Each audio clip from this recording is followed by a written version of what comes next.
Nós acreditamos, por experiência própria, que vivemos uma tempestade. E o nosso comportamento diante da transição planetária, ele deve ser semelhante a um comportamento que se tem diante de uma grande tempestade. O primeiro deles, né? Não esqueça o seu rumo, porque nós temos percebido as pessoas perderem o rumo. Então, perder o rumo é você desligar o seu GPS interior, você sair desse estado de conexão espiritual com Deus e com os amigos espirituais que dirigem a sua vida, você se esquecer quem você é, o que você veio fazer aqui, o que lhe compete e o que é que você tem que aprender nessa vida. Porque diante de tanta turbulência e de tantos problemas, nós temos uma tendência a mesclarmos com os outros, né? E aí é o que se chama de efeito manada. Você começa a se comportar de acordo com a manada enlouquecida que está correndo, fugindo do perigo. Então a nossa postura deve ser uma postura de segurança, agilidade, vigilância, não ingenuidade, saber onde está o perigo, saber tomar decisões, mas manter uma serenidade e uma conexão interior. E vivemos uma psicosfera que está nos bombardeando para a tristeza, para o pessimismo e para a falta de fé. E aí vale todos os avisos que nós temos de cuidar com o corpo. Nós higienizamos o corpo, damos banho, escovamos o dente, tomamos todos os cuidados para não ter uma infecção, para não ter uma doença, e esquecemos de higienizar a alma. Então você sai para trabalhar, tem um dia longo, pega o trânsito, encontra com pessoas enlouquecidas, violentas, agressivas. Se você não tomar cuidado, você vem para casa com toda essa energia e não consegue se desfazer disso. Não consegue higienizar a alma. E isso se faz como? Se faz com prece. E se faz com uma leitura edificante. Faz com uma mudança de pensamento. Né? Um contato com alguma coisa edificante, alguma coisa que te levante. Ouvir uma música, ler algo que você goste, para que a gente consiga limpar a alma. Não é? Lavar a alma nas correntes do bem e da espiritualidade superior. Para que a gente volte no dia seguinte para a nossa luta, para o nosso cotidiano. É muito importante isso, né? E comentávamos isso na palestra. A nossa alma precisa de nutrientes. Precisa de nutrientes. E eu não vejo como nessa transição planetária alguém está afastado de um trabalho voluntário, de algum tipo de alguma coisa que você possa ajudar o próximo, alguma coisa que você possa entrar em contato com a dor do outro. Porque nós temos uma tendência de maximizar a nossa dor. E aí quando você vai encontrando a dor do outro, você vai colocando a sua dor na justa proporção. Não estou dizendo que ela não seja importante, que não é isso. Mas você coloca na justa proporção. Porque você vai vendo sofrimentos muito maiores, alguns menores do que o seu, pessoas com um problema menor do que o seu se desesperando mais do que você, e pessoas com um problema muito maior do que o seu, muito mais serenas do que você. Aí você ajusta o trabalho em favor do outro, alguma leitura edificante, algum contato com algo que seja religioso, espiritual. Isso é muito importante. Isso nutre a alma. Isso nos deixa fortalecidos. É uma imunidade espiritual. Imunidade espiritual. E por fim, né, eu acho que o grande desafio da transição planetária: nunca desista da gentileza. Nunca desista da doçura. Se você estiver entre a verdade e a doçura, seja doce. Seja dócil. Seja gentil, dócil, generoso. É muito melhor do que sair matando, espancando as pessoas por conta de uma verdade. Né? Que lá na frente você vai descobrir que você não estava tão certo assim. Que era uma verdade relativa. Então seja doce, seja generoso, seja amável, firme, disciplinado, decidido, mas generoso. Mas como é que a vida se revela? A vida se revela aos poucos. Por quê? Porque a vida é um jogo vivo. É muito vivo. É muito dinâmico. Onde tem um ser humano, tem um universo. Você não é capaz de prever o que vai no coração e na mente de uma criatura. Nenhum de nós. Por isso que não tem garantia. E é por isso que a vida vai se desvelando passo a passo, as coisas vão acontecendo. Não vem um mapa com todos os pontos do caminho. Nós temos que ir desenvolvendo a sensibilidade, a percepção, a conexão, para entender o que Deus quer de nós. E hoje, num mundo onde as pessoas estão todas uniformizadas, onde todo mundo quer fazer a mesma coisa, todo mundo quer ser igual, todo mundo quer imitar, ninguém quer ser um indivíduo, ninguém quer ser ele mesmo. É muito difícil ouvir os apelos do mundo superior a nosso respeito. Porque os espíritos superiores que dirigem o nosso destino espiritual estão nos dizendo: para de se comparar. Para de se comparar. Você é único. Se fulano vai para um caminho, o que você está preocupado com isso? Segue o teu. Para de querer imitar. Seja você. Ouça o seu destino. Ouça os teus orientadores. Entra numa conexão profunda. Assume a sua vida e a sua responsabilidade.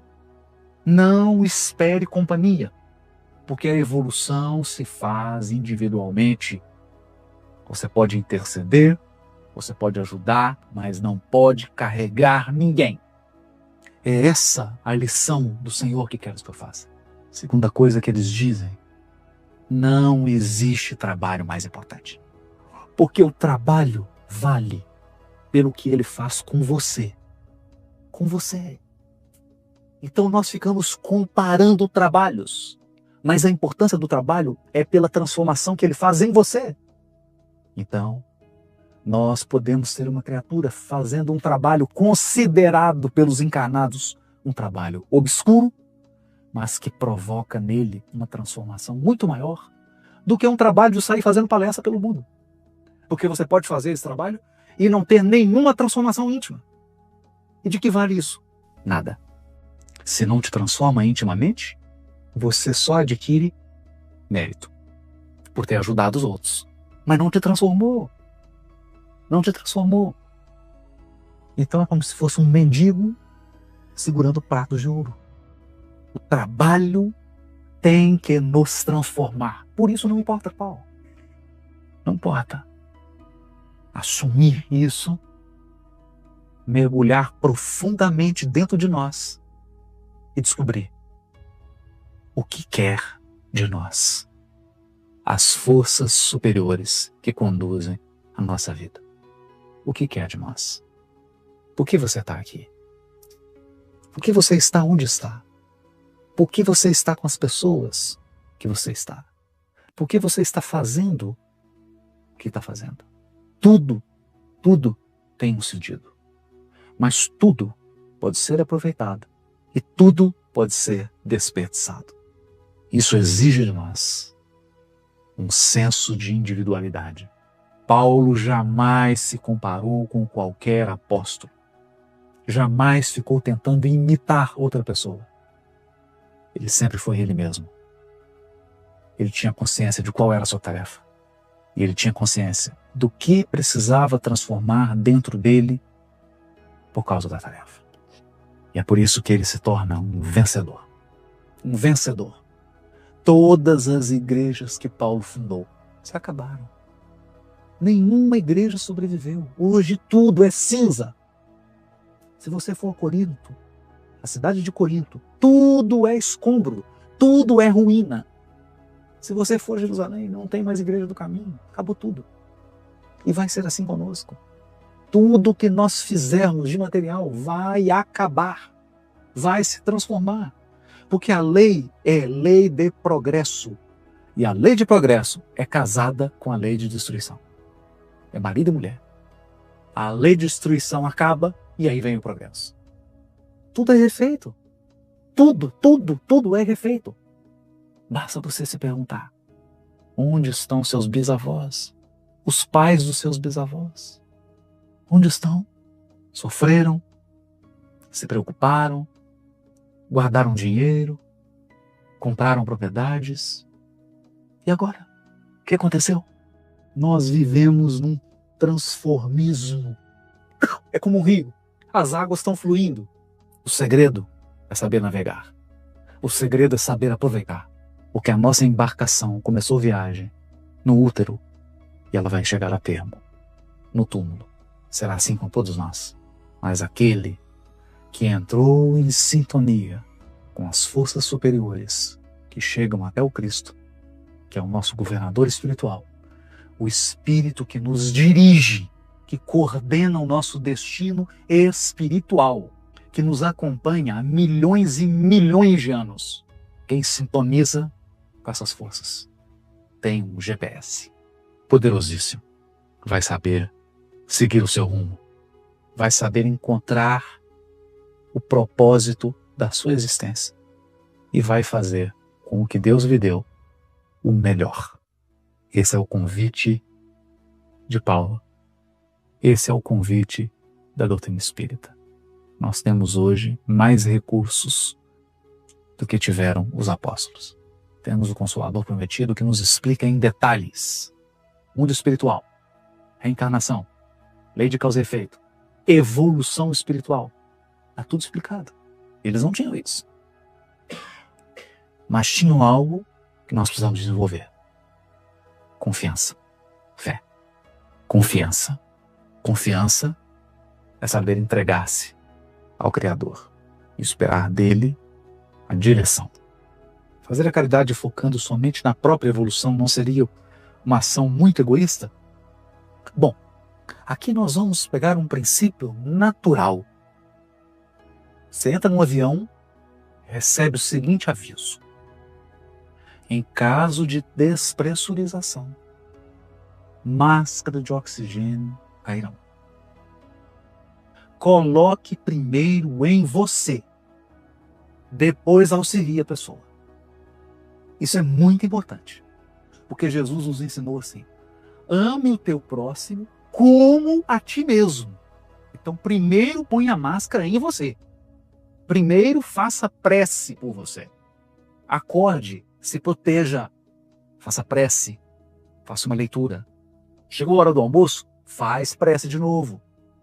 Higieniza. Cuida do seu sentimento. Cuida do seu espírito, porque senão você não vai conseguir ajudar ninguém. Se nós não cuidarmos de nós, se nós não nos amarmos, o problema é que o amor a nós mesmos foi desviado. As pessoas acham que se amar é comprar uma bolsa bonita, é dar coisas materiais. Amar-se é cuidar do coração, cuidar do espírito. Percebeu que está começando a vir uma tristezazinha, você não sabe de onde, não sabe por quê, vai dando aquela amargura. Cuida de você. Para. Toma um banho gelado. Faz uma prece. Lê uma página. Se não passar, fica em prece. 1 hora, 2, 3, não importa. Cuida. Cuida. Por quê? Se nós ficarmos numa busca louca de achar que estamos ajudando os outros, sem cuidar de nós, você pode perder o oxigênio. E aí você não vai ajudar nem o outro, nem você mesmo. Outro ponto fundamental: ninguém tem responsabilidade pela consciência do outro. Exceção feita ao caso quando nós temos alguém que é menor de idade sob a nossa responsabilidade, em que nós devemos orientar e educar. Mas atingida a maioridade, acabou. Acabou. A pessoa é livre para fazer as suas escolhas, para viver a sua vida. E é Deus que vai cuidar. Porque senão, nós esquecemos o nosso processo de iluminação espiritual para viver a vida do outro. Chega no mundo espiritual, vai responder pelo outro. Vai perguntar: o que você fez com a sua vida? Não, com a minha eu não fiz nada, porque eu fiquei preocupado com a do outro. Eu queria ser caridoso. Caridade é como o calor de um forno. Se o forno está ligado e está quente, irradia. Caridade é o que emana de você. Se você é alguém que tem o hábito da prece, se você é alguém que tem o hábito dos bons pensamentos, se você é alguém que está em sintonia com a sua programação espiritual, você emana luz, então vem igual abelha em você. Você está andando na rua e vem alguém e atrai para ser ajudado. Você não busca. Vem. É um imã, é um magnetismo que atrai. Você ajuda sem querer. Sem querer. É natural. Por quê? Porque você está emanando a luz que construiu por dentro. Esse é o ponto. Esse é o ponto. E a verdadeira ajuda que nós podemos dar a alguém é o exemplo. Quando eu me encontro, quando eu estabeleço um relacionamento com Deus, quando eu faço a luz sair do meu espírito, o meu exemplo contagia. Essa é a maior caridade do planeta. É a maior caridade. A caridade do exemplo. Eu queria compartilhar algo aqui. Francisco Cândido Xavier mudou o panorama do espiritismo no Brasil e no planeta. Aí você vai lá ver onde ele vivia. Você entra no quarto dele, você não consegue fazer assim nos braços. A cama que ele dormia, desse tamanhozinho. Então você se pergunta, o que aconteceu? Porque ele não saiu viajando no mundo, ele não pegou milhões de aviões, ele não deu volta nenhuma em torno do mundo. O que aconteceu foi o seguinte: o Chico realizou um processo interior tão profundo de iluminação que começou a jorrar luz. Começa a vibrar intensamente, tão profundamente, que as pessoas começam a ser atraídas inconscientemente. E tudo acontece. Por isso, precisamos voltar a colocar o foco na ampliação da nossa percepção espiritual. Nosso foco deve ser a nossa iluminação íntima.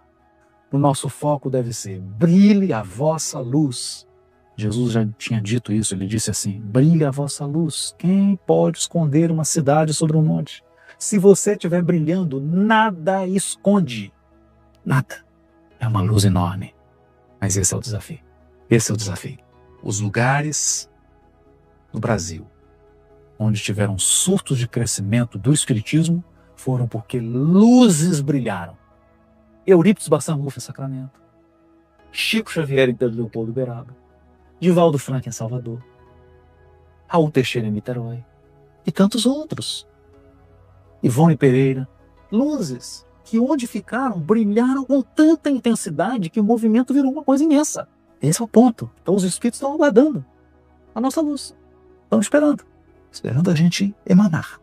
Para terminar, vai para falar um pouco sobre o diálogo de Abigail com Paulo. Ama, trabalha, espera e perdoa. Porque é o seguinte: o trabalho do Cristo, você não precisa ser muito inteligente. Se você for muito inteligente, às vezes atrapalha. Atrapalha.